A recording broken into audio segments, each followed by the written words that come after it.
हमारे साथ बात करने के लिए अलंकार अग्निहोत्री जी हैं, जिन्होंने इस्तीफा दिया है। उनसे बात करते हैं। सर, ये बताइए, ये प्रोग्राम था जिलाधिकारी कार्यालय जाने का, क्या अब वो पोस्टपोन करेंगे? नहीं, तो ये अभी अभी सूचना मिली है कि शायद पुलिस ने हमारे गेट जो है, जो आवाज है, उस पर ताला लगा दिया है, जिससे हम यहाँ से घर से बाहर न निकल पाए। जी, ये जो शुरुआत हुई है, आपको कब लगा? जैसे यूजीसी का आप विरोध कर रहे हैं, ब्राह्मण समाज पर जो अत्याचार हो रहे हैं उसका विरोध कर रहे हैं, आपने रिजाइन कर दिया है, शुरुआत कहाँ से हुई इसकी आपको? नहीं, आप देखिएगा, ये शुरुआत तो बहुत समय। हाँ, ठीक है जी। अब देखिए, अभी अभी जिलाधिकारी, अभी यहाँ पे देखिए एक तरीके से हाउस अरेस्ट कर लिया गया है। अभी अभी सूचना मिली है, बाहर ना निकलने दे रहे हैं, ना किसी को अंदर आने दे रहे हैं, किसी को अंदर भी नहीं आने दे रहे हैं, और हाउस अरेस्ट कर लिया गया है। क्योंकि मैंने बोला था कि मैं जिलाधिकारी महोदय से भी वार्ता करूंगा जाके कि किसने ऐसा बोला था कि पंडित पागल हो गया, उनको किसने फोन कॉल किया था। आप देख रहे हैं कि किस तरीके से लोकतांत्रिक व्यवस्था में मुझे बाहर भी नहीं निकलने दिया जा रहा है कि मैं अपनी बात अभी जिलाधिकारी महोदय से पूछ सकूं। तो आपके आवास के बाहर पुलिस फोर्स लगा दिया गया? नहीं, अब तो ताला लगा दिया गया, आपको ना अंदर आ सकता है ना बाहर आ सकता है। अब बिल्कुल जो है, कैसे करेंगे आगे, क्या संघर्ष क्या रहेगा आपका? आगे तो आप देखिए, मैं मीडिया के माध्यम से बात करता हूँ। माननीय जो हमारे देश के माननीय प्रधानमंत्री नरेंद्र मोदी जी हैं, उनसे आग्रह है, माननीय जो हमारे गृह मंत्री जी हैं अमित शाह जी, उनसे आग्रह है। आप देख रहे हैं जिस तरीके के जो लोकतंत्र का आनंद किया जा रहा है उत्तर प्रदेश सरकार में, संवैधानिक व्यवस्था जो यहाँ विफल हो चुकी है। मैं माननीय भारत की माननीय राष्ट्रपति महोदया से आग्रह है कि तुरंत यहाँ पे रिपोर्ट लेके माननीय राज्यपाल महोदया से यहाँ राष्ट्रपति शासन तुरंत लगाया जाए। ये बताइए, भाजपा के नेता कह रहे हैं कि आप राजनीति में जाना चाह रहे हैं, इसलिए ऐसा सब कर रहे हैं। देखिए, मेरा तो अपने कल की जो भी घटना है, मैंने बार बार बोला, मेरा जो भी सजाती ब्राह्मण से असंतोष है कि वो जनप्रतिनिधि है समाज की, उनको अपने समाज के साथ यदि कोई दुर्घटना होती है उसका पक्ष रखना चाहिए।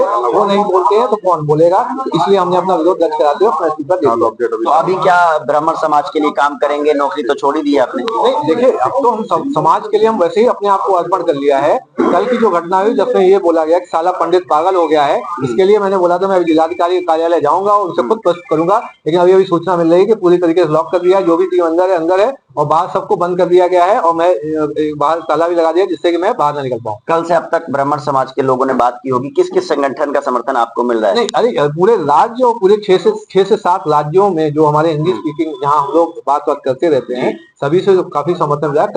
कई संगठन जो है यहाँ पे स्वयं उपस्थित थे, कई अभी यहाँ पे हैं, और कई लोग यहाँ राज्य की तरफ आ भी रहे हैं या जिले की तरफ कई लोग प्रस्थान भी कर दिए हैं। जैसे सोशल मीडिया पर चल रहा है कि आप कोई पार्टी ज्वाइन करने वाले, कोई राजनीतिक अगर ऑफर मिलता है तो क्या उस पर विचार करेंगे? हमारा समाज डिसाइड करेगा।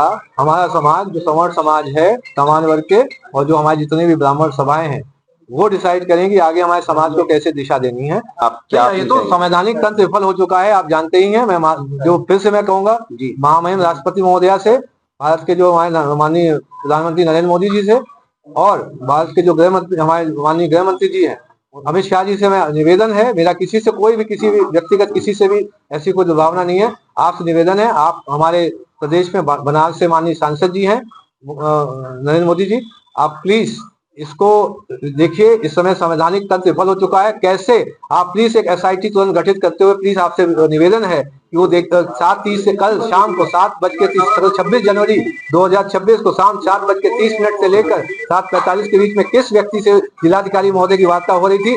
जो व्यक्ति एक विचारधारा के तहत बोला था कि साला पंडित पागल हो गया, इसको रात भर ही बिठा के रखो, इसको जाने मत देना।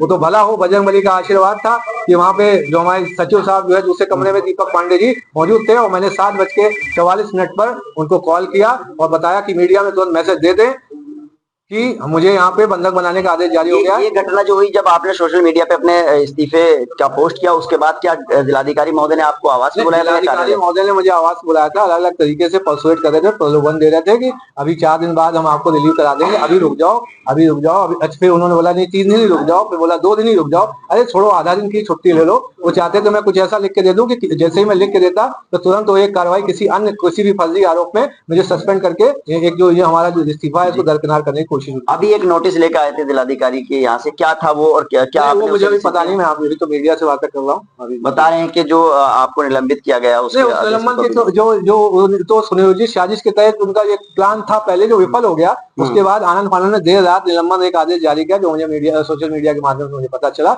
उस जो भी निलंबन आदेश आया है, ये हमारा संवैधानिक अधिकार है। मैं किसी तंत्र में रहना चाहता हूँ या नहीं रहना चाहता हूँ, मेरा अधिकार है। और जल्दी वो निलंबन आदेश जब भी अगर प्राप्त होगा आगे तो उसको उसके खिलाफ हम लोग माननीय उच्च न्यायालय में जाएंगे और माननीय सुप्रीम कोर्ट में जाएंगे। और जी जी, जैसे शंकराचार्य जी ने आपसे बात की, तो क्या किसी और बड़े राजनीतिक दल के नेता ने भी किसी ने बात की? देखिए, जब हम लोग एक पब्लिक सर्वेंट और सिविल सर्वेंट और सिविल सेवा में होते हैं तो किसी भी ऐसा नहीं है कि हर दल के लोग हमसे बातचीत करते हैं, किसी न किसी कारणवश हमसे बात होती रही है। इस संबंध में कल विभिन्न दलों के, उसमें ऐसा नहीं किसी कोई एक दल, सभी दल, जितने राजनीतिक दल हैं, जितने सभाएं हैं, जितने सवर्ण संगठन है, सामान्य वर्ग के संगठन है, इवन अन्य वर्गों, कल आप देखेंगे किसान यूनियन के कई नेता लोग कल यहाँ स्वयं उपस्थित थे, सभी से वार्ता हुई, क्योंकि ये पूरे समाज के बच्चों का है, ऐसा नहीं कि सिर्फ सामान्य वर्ग के। जब हम लोग लड़ेंगे आपस में तो दूसरे समाज के बच्चे भी प्रभावित होंगे कि हमको देश को समरसता लाना है, विषमरसता नहीं करना। तो अब आप का जो जीवन होगा, क्योंकि सरकारी नौकरी से तो रिजाइन कर चुके हैं, तो समाज सेवा ही रहेगा। मैं अपने समाज के लिए अर्पित हूँ, पूरा समाज हमारे साथ खड़ा हुआ है और पूरा राष्ट्र अब साथ में खड़ा हुआ है। हम लोग जाएंगे और एक मुहिम के साथ हम लोग आगे बढ़ेंगे। देखिए, अलंकार अग्निहोत्री जी हैं जो अडिग हैं अपने फैसले पर। उनका कहना है कि वो रिजाइन कर चुके हैं और अब एक तरह से उन पर जो सरकार का जो शिकंजा है एक तरह से वो कसना शुरू हो गया है, उनको निलंबित कर दिया गया है और इनके घर के बाहर जो सरकारी आवास है पुलिस लगा दी गई है। तो अब बताया जा रहा है कि इनको हाउस अरेस्ट रखा जाएगा और जिलाधिकारी कार्यालय जाने की जो बात कर रहे थे वहां जाने से शायद रोक दिया जाए। Ubaidur Rahman, ABP news network, Bareilly.